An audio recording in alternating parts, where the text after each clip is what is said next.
Welcome to the Myth and Magic Authors Podcast, folklore and fantasy topics aimed at creative storytellers. To write stories and challenge your brain with exciting ideas, delve into these presentations and reflections. See how fantasy realms are based on actual world history, legend, and lore. Study fairy tales, nature fables, and supernaturalism to engage in a jumble of concepts that will trigger your fancy and get you writing imaginatively. Now, here's your host, Neil Mack.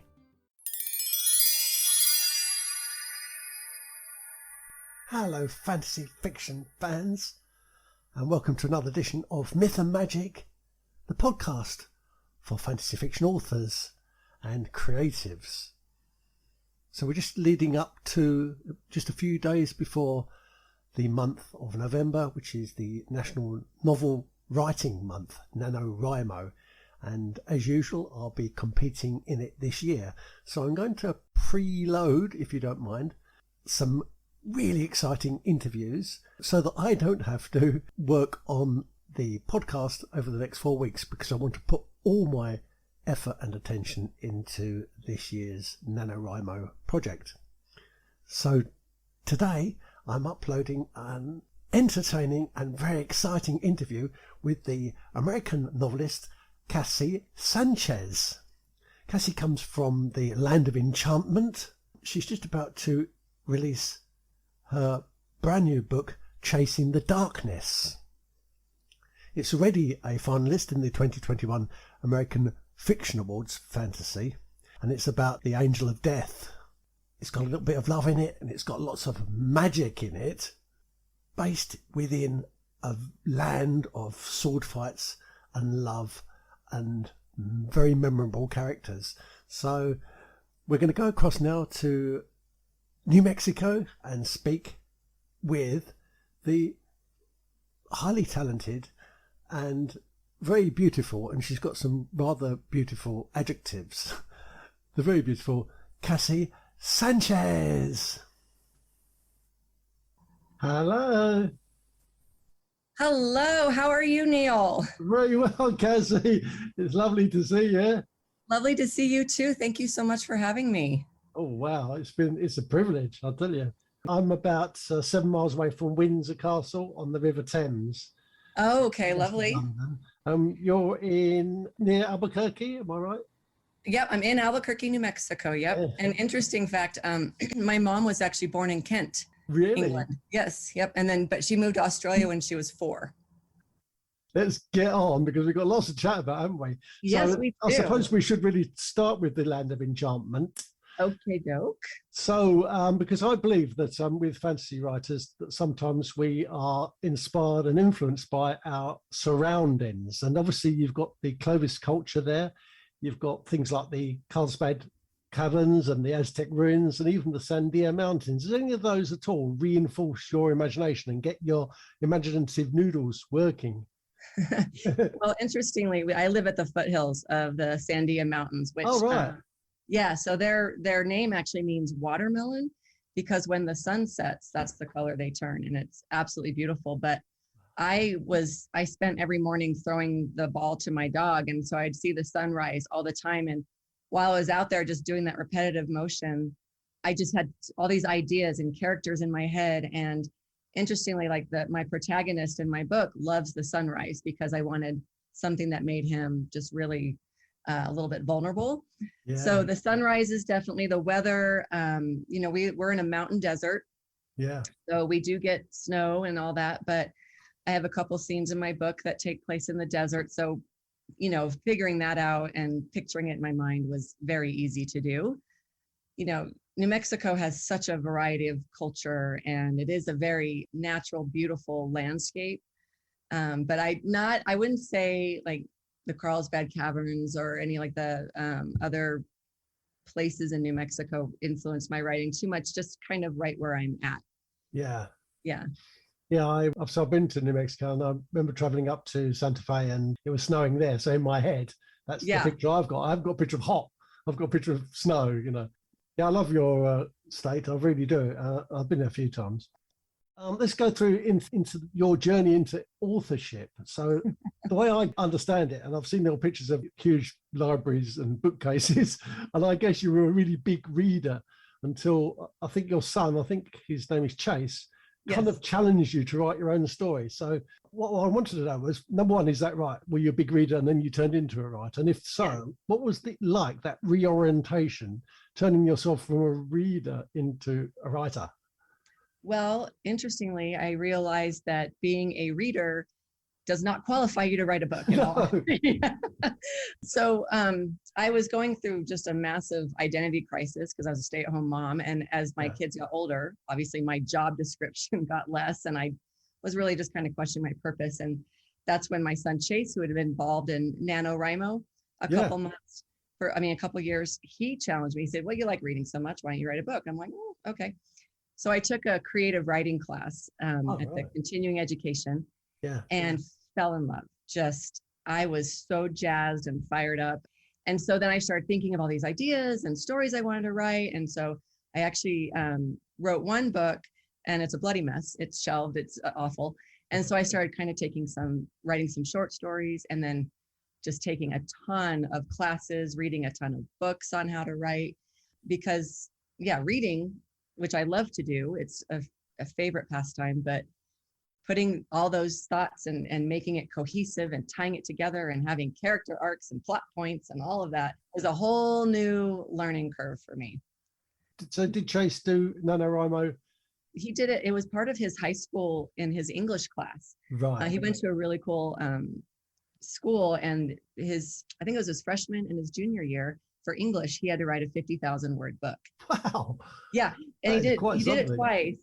Interestingly enough, this kid doesn't like to read, which I kept telling him. I was like, Stephen King says that to be a good writer, you have to be a good reader, Yeah.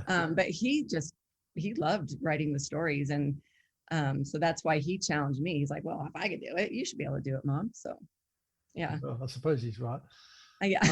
So you have two sons, do you? Yes, I have another son, Tyler. He's 22. Okay. He's my go-to for all magical. He is my D&D, Dungeons and Dragons geek. Right. And they're both into anime. We all watch, the Marvels and the Harry Potters, and he's my big fantasy reader. So he is like, in fact, I was calling him the other day and saying, okay, what do I do with this magic system with electricity and blah, blah, blah, blah, blah. So we talk about all that stuff. So is he, what does he do then? Has he been to university and college? Yep, he graduated with a degree in biology and eventually wants to be a doctor. Wow, that's good news. Yeah, he's working right now trying to get, and then he'll try to go to what's called a post-bac program where he'll try to get his GPA up and all of that, and then eventually get into med school. Wow, congratulations. That's really good. Hopefully. And what about Chase? What's he doing?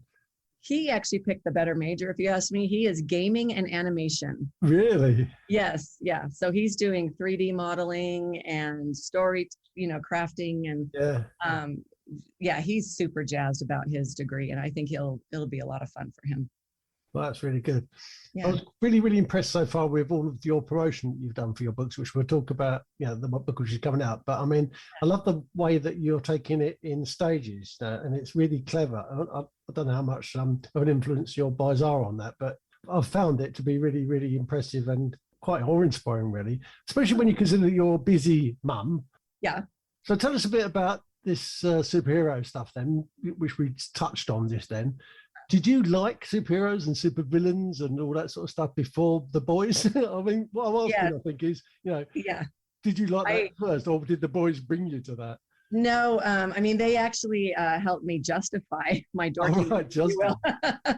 But no, I have always loved, the Saturday morning cartoons, and always wanted that, superhero magic and being, special and powerful. And so I always loved the cartoons and, Spider-Man and X-Men and all of those things, Wonder Woman, of course. And then when the boys came along, you just sit around and you watch cartoons with them, and which, yes, I'm going to be 50 next year, but I do still like cartoons.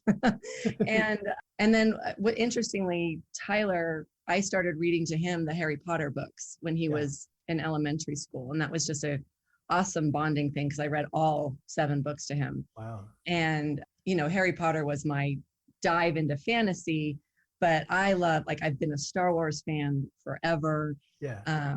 Marvel and all, I actually bought tickets at Star Wars before you could buy tickets online, and waited. I got there at 6 a.m.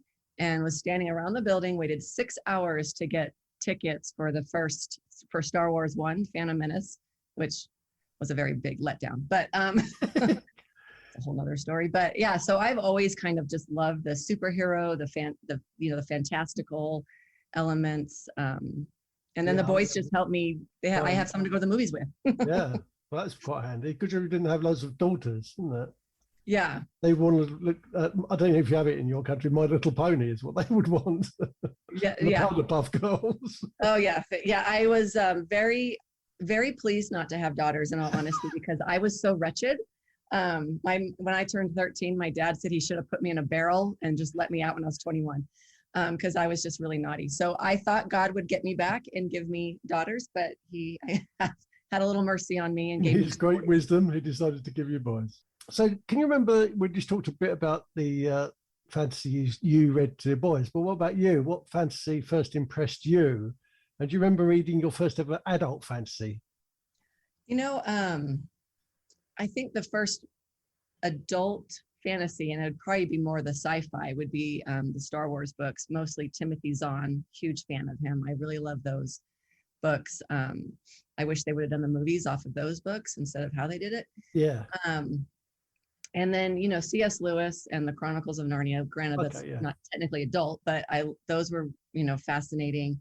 And then, of course, I think Tyler was 14 months old, and my dad was actually reading the very first Harry Potter book. And we were on the airplane flying to Australia, of all places. And I was looking over his shoulder, reading that, and I was like, what is my father reading?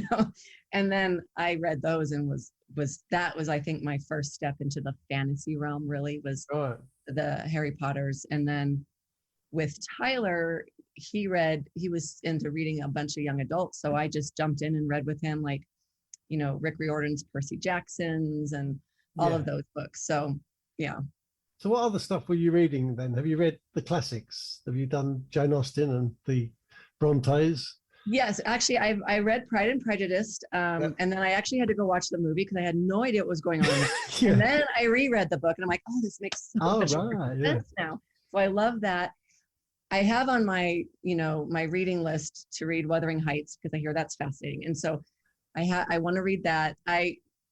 I would say, honestly, that my taste in reading is a little more juvenile. But I'm trying to add kind of like the adult book into my life. So I think, unfortunately, my attention span's a little low, because a lot of those classics, they really take off a little slower, and they're building and building. And I'm like, let's get to the action. Come on, move it. Yeah, no, you're quite right. Quite right. I mean, these books, especially the Brontes, are pretty tough. I mean, it's a pretty controversial thing for me to say, but I doubt whether hardly anybody who claims to have read it has actually read it, because it's very, very tough. I read, honestly, just for pure entertainment. I don't read a lot of nonfiction, except for how to write books, because I don't really care about bettering myself all the time. But I just read for entertainment. And if I have to think like really hard about what I'm doing, or get a dictionary out to look up all these words, and it's not super enjoyable. So you did creative writing, is that right? Well, I did that as a continuing education class. My actual degree is in marketing. Okay. Yeah. So did you ever write copyright or anything like that? Did you ever write advertising? Nope, no. I did not. I had wanted to write a novel way back when, in like high school. I love dolphins, so I was going to write a romance, not with the dolphins, obviously. Right, that's be interesting. That would be weird. But then, just life, and you get sidetracked and you go down different paths. But no, I loved my English classes where I took writing, but I just took the core classes that I had to take. Because then I was doing all this business stuff, which, accounting and all that is just awful. Yeah. And so no, I really didn't know that I was a creative person, like with crafts and scrapbooks and things like that with the kids. But when it came to writing, I didn't really know I had that in me until I took that class. And funny story is this one, there was like 4 or 5 of us in there, and this one guy says, you have really good adjectives. Ooh. And I told my husband that. He's like, you tell him to back off your adjectives right now. You stop looking at my wife's adjectives. Yeah. So that's kind of funny. Wow, that's a compliment. Yeah, that's what I thought. So yeah. I suppose, looking at your work, it would be fair to call it escapist fiction. Would you think that is true? Yes. Yeah. I think, and with especially this one, Chasing the Darkness, it's a fantasy with a splash of romance, and it totally, for me, like I read to escape, and so when I write, it is all about escaping this world. Fair enough. So do you want to give us your pitch for Chasing the Darkness then? Yeah, actually, I cheated because I listened to that other interview, and you asked me that. So I'm like, oh, where's that card? Because when I took a Jerry Jenkins Writers Guild, I was part of his guild, which is where I learned a ton of information. But they talked about knowing how to write your hook, how to write your synopsis and your query letter. Those 3 things are harder to write than the bloody book. I agree. I totally agree. Yeah.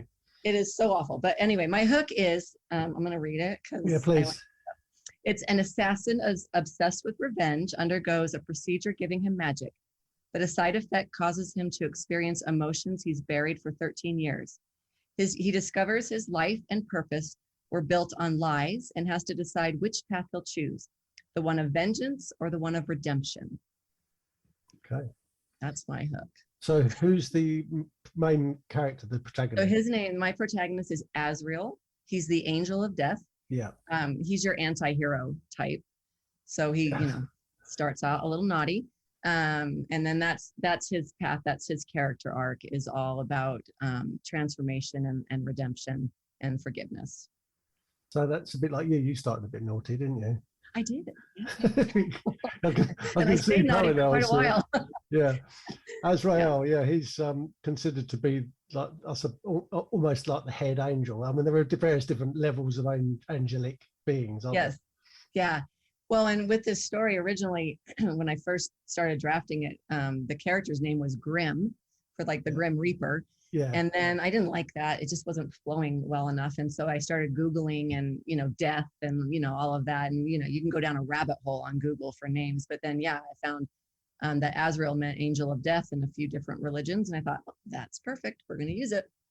Yeah, it is. It's in Islamic religion, Jewish religion, and Christian religion. Yeah. Yep. So what about the antagonist? Who's going to stop the angel of death? Well, the antagonist, that might become a spoiler. Okay. So, but there, really, in all honesty, with Azrael's character, we do have a definite antagonist, but also one of Azrael's main antagonists is himself. He is battling himself, and like after he has this experimental procedure done on him, all the different emotions that's bringing up, and battling that, and then battling all that he's learned after, let's just say chapter 4. Chapter 4. So that's one of his main antagonists, is himself. And then we have the main guy that's, going to cause mayhem and chaos. So has he got any sort of love interest in it? Absolutely. I don't really like reading stories that don't have a little heat in them. Good. So yes, there is a love interest in this story. It's a slow burn romance. It's kind of like enemy to lovers trope. I really had fun writing his love interest. That character was really fun to write, and her brother was fun to write, which his name is Cord. And for some reason, a lot of people who have read the book, they just love Cord, and I don't know how that happened. I don't know how I wrote him that everybody just adores this man, but I'll take it. Have you got any brothers yourself? I do. I have an older brother, which makes it a lot easier to. That makes sense then. You're right. Interestingly, like my brother and I, we did not get along at all until I was probably 21 years old. And now we go to Disneyland almost every year together without our spouses, without our kids. We'll go to breakfast and lunch. So writing the brother-sister relationship was very easy. And also, even with my boys and how they, snicker and argue with each other. Exactly. My world is a world completely surrounded by women. I was brought up in a household with lots of sisters, I've got two daughters. They've grown up and gone now. Yeah. And I've always worked in organisations and environments which have got mainly women as employees. So, yeah, my whole world is surrounded by, even though I like to think I'm a very manly man, obviously. But God love you being surrounded by women all the time, because we can be really annoying, let me tell you. But so it's the opposite way around for you. You almost have all of that testosterone piling on top of you. Yep. Oh, I've had boys, and all of our dogs are boys. I mean, I'm just constantly surrounded by testosterone. So how hot is your stories? Are they pretty juicy? Yeah. So the love story. Well, I would say it's PG. It was more PG-13. It was a little stronger, but the publisher, Morgan James Publishing, they're actually a Christian publisher, which is interesting that they're publishing my book, because it's not a Christian book. It's it is Israel thing. Yeah. And so I had to clean it up a little bit, which was fine. It still has the heat, but it's not like, I had to take out words like thrust. Wow. Thrusting his sword. I don't know what the problem is with that. No. But yeah, so I always say it's PG with the romance part. He is an assassin. He cuts people's heads off. So there's fighting scenes. There is, some blood, but not, it's not graphic, but it is. It's there. There's death, of course, because he's an assassin. Would you be happy to read it out to one of your boys? Is that, it's not something you'd be invited to do? Actually, yeah. So this is the funniest story. Tyler was one of my earlier readers, and so he read the PG-13 version, but we share a Kindle, and he was reading these books that, honestly, I was bored one day, and I started reading him, and I just my eyes were wide, because there's, whipped cream and honey, and all this crap with this romance that he's reading, this fantasy romance. And I'm just like, oh my God. And so I had a conversation with Tyler about that, of course, because, that's what mothers do. Yeah. And then, so anyway, he was reading my book, and it's chapter 26 is where they finally, seal the deal. And I asked him, I was like, so what'd you think? And he's like, well, and I was like, okay, you cannot give me a hard time, because I've read the smut you've read. And, he's like, yeah, but that wasn't written by my mom. Yeah. So that was really funny. And then my mom read it, and she's like, I didn't think it was that bad. Actually, I thought it was pretty tame. I'm like, oh, Mom. But I made sure she did not read it to my father, because that would just be awkward. And then I think my brother just skipped it, because he's like, I cannot even read what my sister's writing. So he skipped that chapter. But it was awkward to ask my friends, hey, so how did that come across? And I had one friend say, I was so caught up in the story that I kind of forgot who was writing it, which I'm like, excellent. That's a great compliment. Thank you. So it's a battle between good and evil, and it's got magic and it's got love. So let's talk about those things separately then. So why are people so in love with magic, do you think? Because, we're in the 21st century. It's supposed to be technological since the Renaissance period. And yet people are still even more, I think, completely absorbed by magic and by aliens and by the other world. Why is that, do you think?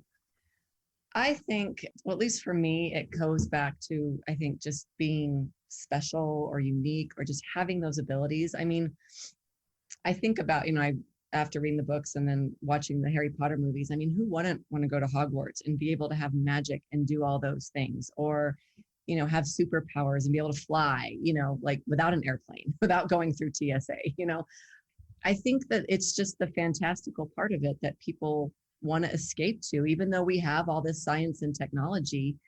I'm just your average Jane, so I can't create those science, how they are. They're so brilliant, these men and women who create these different experiments and different technologies. And I don't have that ability. So for me, it's like, well, I'd rather be able to, have magic and shoot fire from my eyes if I could, especially if my husband irritates me. So I think just escaping from real life, even if we're surrounded by technology, is, I think, why people love magic so much. Do you think that religion is an escape? No, I don't think it's an escape. I think for some people it's a burden. And for other people, I think that it is a lifeline. That's where they get their peace. And I don't think having peace is escaping. I think it's dealing with what's around you with an inner calm. So no, I don't think religion, like I said, I think it could be, some of people are burdened by it, and Yeah. that wasn't the point of it, if you ask me. So Yeah, good answer. Well done for answering that so quickly. And then obviously, so we've talked about the love of magic, but the good and evil. Let's think about that for a second. The world is kind of, I think, always used to think perhaps it was yin and yang.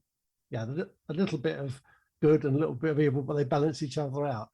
But as I get older, then I start to get a bit worried that maybe that balance is shifted and it's too much bad and not enough good. And then other days I feel okay again. I feel like there's the equilibrium. What do you feel about that? How do you feel about the battle between good and evil?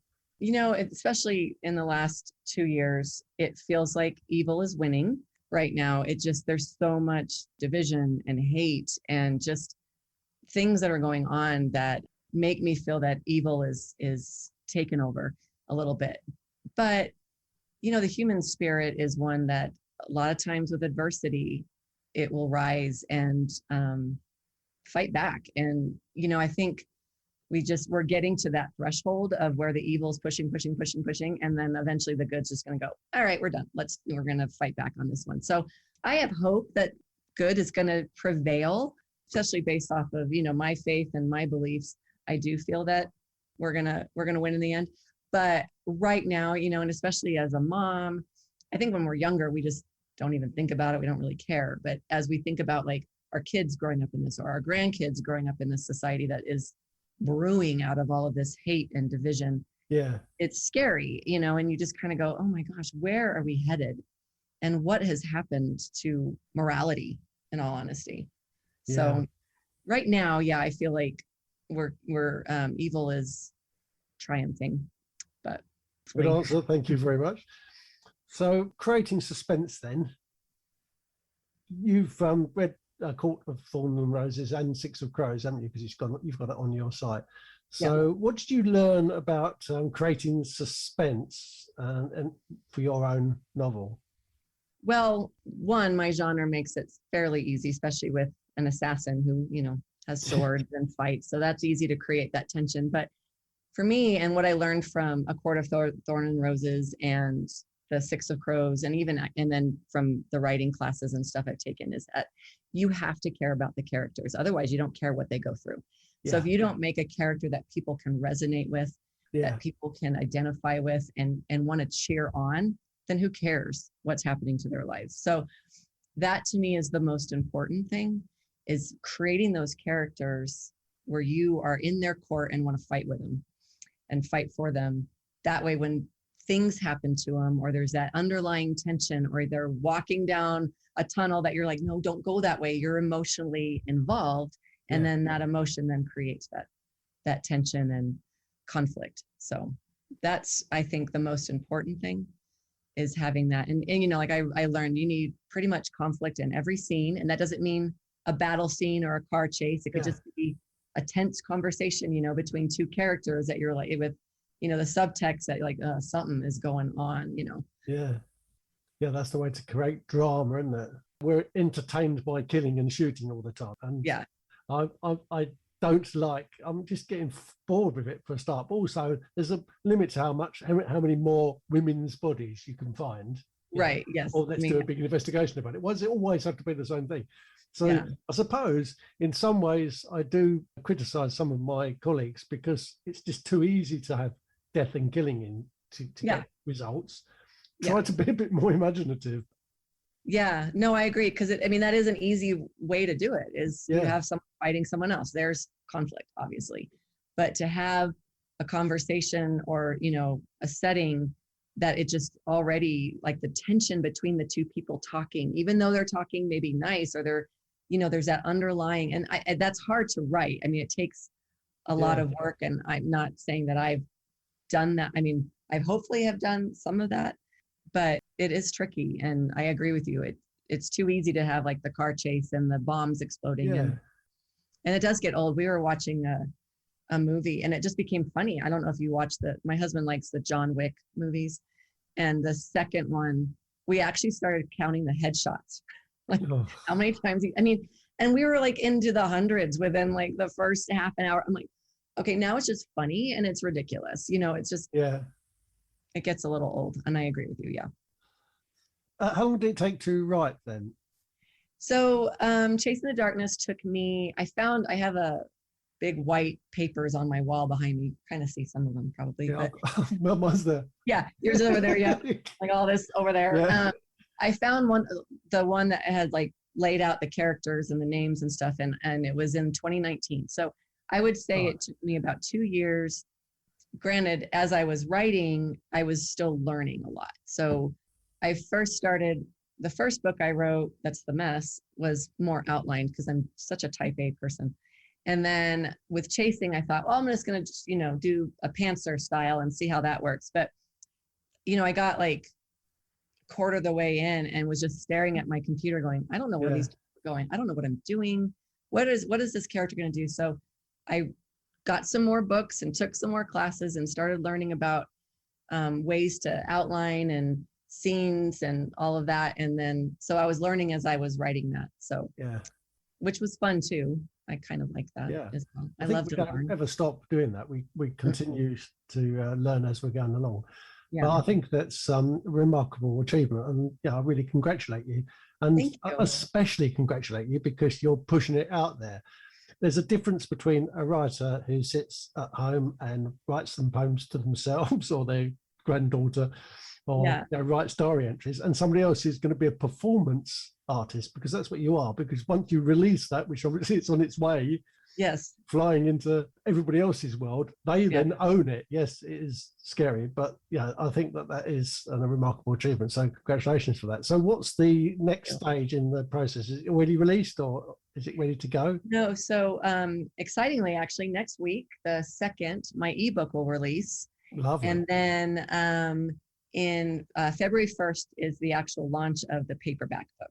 Okay, that's good. So so it's going to be it's going to be busy, except with Thanksgiving and then the holidays, things will taper down, but in my head it's going to be very busy. So it's super exciting that it's coming out, and stressful at the same time. And then I'm working on book 2 also as all this is going on, which I have the first draft finished, which is good. I get it all out, and now I can start playing with it, which I enjoy much better. And so that will take the story to the next level, will it? Yes. So it's going to be a trilogy is the plan. That's a good idea. Yeah. So that gives you an excuse to have 2 parties then, so you can have a launch party next week and then one in February. Is that what you're going to do? Unfortunately, the 2nd is also an election day here, and so I was going to try to do something, but I'm like, that's just going to get drowned out by elections. So, but I'm going to have a couple parties I'm wanting to do. I don't know if you guys have this out there, but it's like an axe throwing place where you can go and throw axes. No, we don't. Yeah. Well, if we did. Can you imagine if you gave English people axes, they throw them at each other? So it's a bad idea. Yeah. America, we're not very civilized. They have targets, obviously, but I met an owner of it, and I thought that would be such a fun place to have a launch party. Was that since my book is medieval, to have it like at an axe? No, it would be. Yeah. Did you have to do much research for it when you were working on it? Did you actually feel that you had to educate yourself about some of it? Yeah, I did. That's the one thing. The beauty of fiction is that it's fiction. And fantasy, even, you can get away with a little bit more. There's still, like, especially learning about magic, because you always have to have a balance. You can't have just if you have someone who just has infinite powers, immortality, then what's the point, right? They're going to win everything. So there's got to be some balance with the magic. So I had to really research that. And then obviously researching medieval times, researching fight scenes, because I don't sit around and fight with a sword, which is good. But I had to look into that and techniques and whatnot. So there's some research, making sure like medieval times, I'm sticking with some of that. And I had mentioned, I had a lady question me about coffee because I'm a big coffee drinker, and I just couldn't see my protagonist drinking anything in the morning besides coffee. And I was going to name it something different, but then I thought, readers are just going to know it's coffee. Just say it's coffee instead of distracting them with some weird word for coffee. Yeah. But this one lady was like, I don't know if there was coffee in medieval times. And Well, it was I coffee told in her, medieval times, wasn't there? But what they're thinking is they think medieval times equates to Europe. yeah, There was medieval times where you come from, and there was therefore coffee.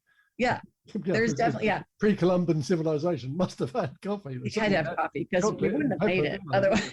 Yeah. Yeah. And I kind of got a little snarky with her because I told her, well, first of all, it's fiction. Second of all, it's fantasy. So if I want to create a coffee brewing cow, I bloody well can. Yeah, exactly. And that's actually what's funny is, people do dissect things, and especially I think fantasy. So how are people going to get this book when it comes out then? What's the best place for them to go? Well, obviously, I would love them to go to my website, which is CassieSanchez.com. So again? And CassieSanchez.com. And that's CassieSanchez. Yep. That is actually. Yeah. Z, I suppose you say, do you? Yeah, we say Z, but yeah. So yeah, CassieSanchez.com. And there's all kinds of information about the book on my website. Amazon, if you're in the US, Barnes and Noble too, but Amazon. Yep. Or any of your, local bookstores in the United States. Morgan James does have a printer in the UK, but I probably have to get a lot more traction for it to start really getting printed over there. Yeah, will that be worldwide rights? Yeah. It will. Yeah. Oh, that's good. It's right now, I'm doing a pre-order special. So if you pre-order it, you get 2 free short stories. You just have to go to my website for that. And that's actually CassieSanchez.com pre-order, but I wrote 2 short stories about 2 characters in the book, not the main character. Yeah. So yeah. That's good. And what if people who are listening to this want to follow you and see what you're doing each day? Because that's what they tend to like to do. They like to see how a writer operates. Yeah. Where can they go for that? Crazy. Instagram is a good place, which is at Cassie Sanchez Author. Yeah. And then I'm also on Facebook, again, Cassie Sanchez Author. I don't do a lot on Twitter, even though I have an account. And then, my newsletter is I send out 2 a month. So I'm not like inundating your emails because that's annoying. And that's a good way to stay up to date with what's going on with the book. But Instagram that's where I'm trying to do, my daily posts, and which I'll be posting about this in just a minute. Oh, that's nice. Thank you. Thank you. Oh yeah, no, it's super exciting. I need you to know, Neil, that you are my very first podcast ever. Oh, well, that's lovely. Well, in that case, I'll feel even more so there you honored. Go. Yes, well, I'm honored that you had me on your show. So, but yeah, you're my first. Whoa. I know those naughty adjectives of yours. Yeah, I was going to take it there. I was going that route, and I thought, no, bring it back. Bring it back. Very early still over here. So. Okay, well, that's wonderful. Is there anything else that we haven't discussed that perhaps you'd like to have said? I think people just keep reading, honestly, and get our kids reading, because their attention spans are like, I think, less than a goldfish these days. Yeah. So, I think just falling in love with the written word again would be a beautiful thing for our society to do. Yeah. Okay, Cassie. Well, that's lovely. Thank you very, very much indeed. Good luck with everything, especially next week, and even bigger, the big launch in February. Yeah, February. Thank you so much. Keep in touch, and maybe we should speak again in maybe a year's time and see how you're getting on. And yes, I would love that. I would love that. Thank you. Yeah, perfect. Take care. Have a lovely rest of your evening. All right. Thank you so much. Bye. Bye-bye.